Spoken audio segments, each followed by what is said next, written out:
Tahanan ito ng mga natatanging likhang sining sa ating bansa, ang Pambansang Museo ng Pilipinas. Sa unang palapag ng National Museum, agaw atensyon ang pinakamalaking obra ng pintor at iskultor na si Juan Luna, ang Spolarium. Nanalo ng gintong medalya sa prestigyosong Madrid Art Exposition taong 1884. Kontrobersyal ang tagumpay na yon dahil si Luna ang kauna-unahang Indio o Pilipino na nanalo sa prestigyosong patimpalak. Pero may isa pang kontrobersyal na painting si Luna na narito rin sa National Museum. Una itong nakilala sa pangalang Paz Pardo de Tavera. Hango sa pangalan ng misis ni Juan Luna na si Paz Pardo de Tavera. Sa oil in canvas painting na ito, makikita ang isang babaeng nakasuot ng pantulog habang nakahiga sa kama. May hawak na rosaryo at sa kama may nakapatong na prayer book.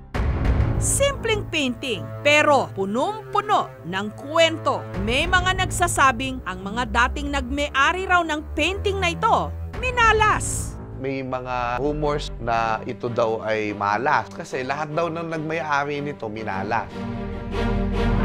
Ang tila sumpa sa painting ikinakabit sa krimeng nagawa ni Juan Luna sa kanyang misis mismo. Pinatay ni Juan Luna si Paz de Tavera, pati na ang ina nito o biyanan ng pintor.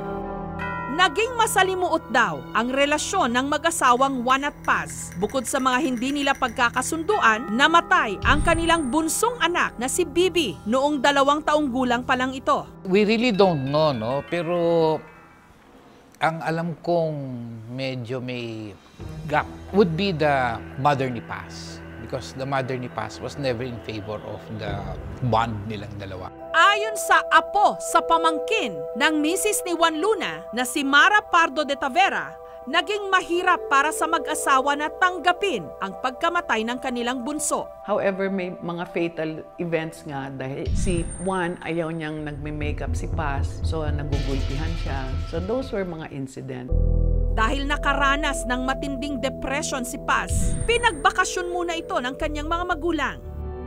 Pero ang isa pa raw na laging pinag-aawayan ng mag-asawa, ang matinding pagsiselos ni Juan.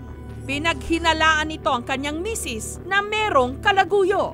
So she was conservative, but at the same time, marunong siyang mag-aayos ng kanyang damit, marunong siyang mag-ayos ng mga sombrero niya. So may hilig siya sa fashion. Kasi yung panahon na nasa bakasyon, merong isang nakilala si Paz na, shall we say, Frenchman, na yun ang pinagsilosan ni Juan Luna. Pero unproven. At sa sobrang selos nga ni Juan, nabaril at napatay niya ang kanyang misis at ang kanyang biyanan.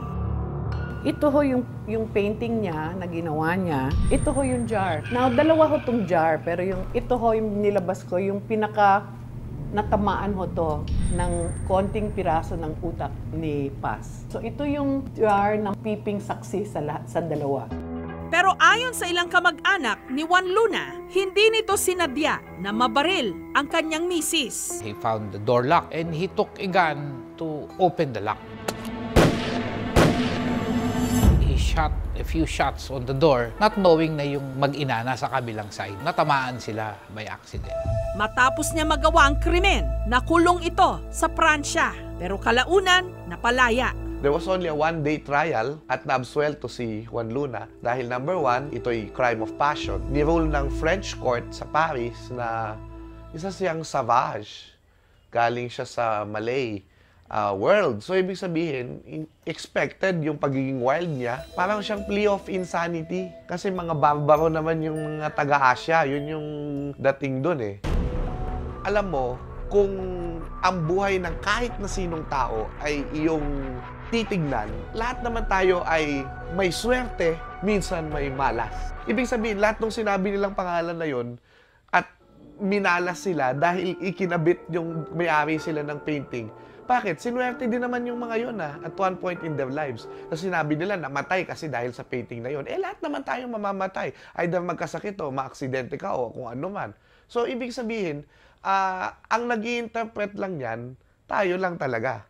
Duda rin si Mara kung ang babaeng nasa painting ang kanyang lola na si Paz o ang misis ni Juan Luna.